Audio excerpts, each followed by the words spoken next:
తెలంగాణ అసెంబ్లీలో మాటల యుద్ధం నడిచింది. ప్రతిపక్ష అధికార సభ్యుల మధ్య విమర్శలతో సభ వేడెక్కింది. మరి ముఖ్యంగా బీఆర్ఎస్ సభ్యులు పల్లా రాజేశ్వరరెడ్డి, వేముల ప్రశాంత్ రెడ్డి ప్రభుత్వంపై మండిపడ్డారు. ఈ విమర్శల్ని కాంగ్రెస్ మంత్రులు బట్టి, శ్రీధర్ బాబు తిప్పికొట్టారు.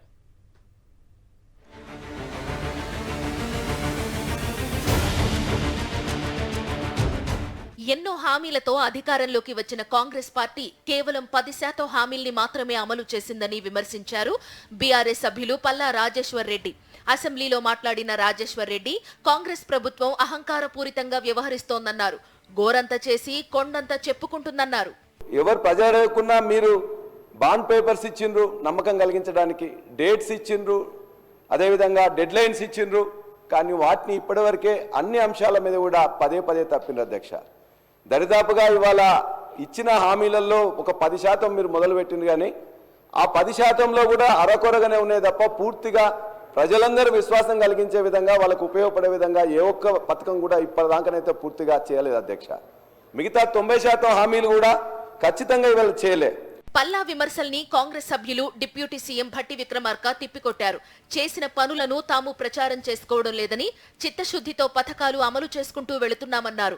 ఏ నియోజకవర్గానికి ఎన్ని కోట్లు నిధులిచ్చామో పథకాల వారీగా ప్రతిదీ చెబుతామన్నారు. రాష్ట్రంలో ఫ్రీ బస్ రైడ్ కింద మహిళలకి నియోజకవర్గాల వారీగా, జిల్లాల వారీగా ఎంత ఇచ్చామో చెప్తాం.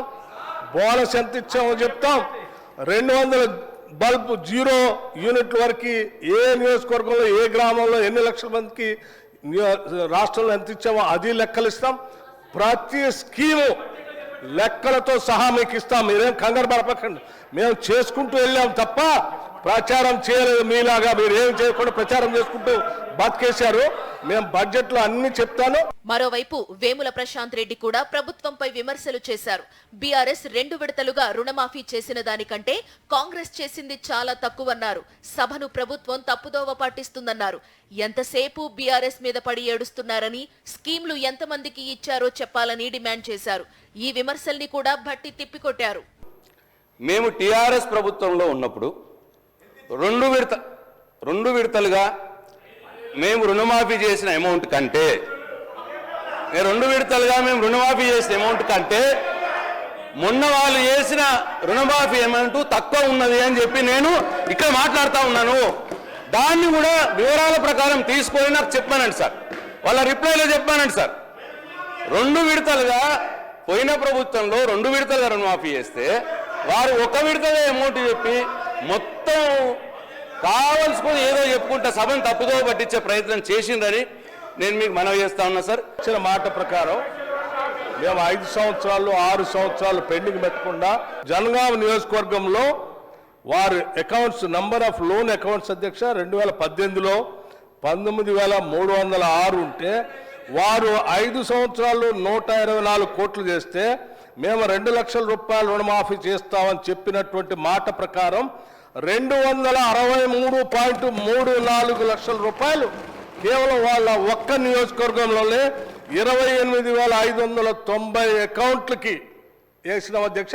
రాష్ట్రంలో ఇంజనీరింగ్ కాలేజీలపై కూడా సభలో వాడివేడి చర్చ జరిగింది. కాంగ్రెస్ ప్రభుత్వం అధికారంలోకి వచ్చిన తరువాత విద్యా ప్రమాణాలు తగ్గాయన్న పల్లా రాజేశ్వర్ రెడ్డి విమర్శల్ని మంత్రి శ్రీధర్ బాబు ఖండించారు. బీఆర్ఎస్ హయాంలో ఉన్న బకాయిల్ని కూడా చెల్లిస్తున్నామన్నారు.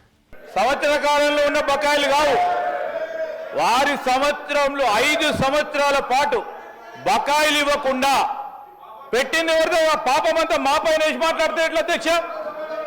ఈరోజు మేము చెప్తా ఉన్నాం అధ్యక్ష, జూనియర్ కాలేజీకి సంబంధించి, డిగ్రీ కాలేజీకి సంబంధించిన బకాయిలు 1 సంవత్సరంలో కూరుతాయి అధ్యక్ష, కోట్లాది రూపాయలు.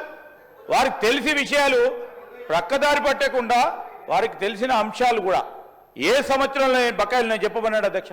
బీఆర్ఎస్ ప్రభుత్వం 5 ఏళ్ల పాటు బకాయిలు చెల్లించలేదని, ఆ పాపాన్ని కాంగ్రెస్ సర్కార్పై రుద్దడం కరెక్ట్ కాదన్నారు మంత్రి. అయినప్పటికీ అన్ని కాలేజీల్ని నడిపిస్తున్నామని, ఎక్కడా ఏ కాలేజీ మూతపడలేదన్నారు మంత్రి శ్రీధర్ బాబు.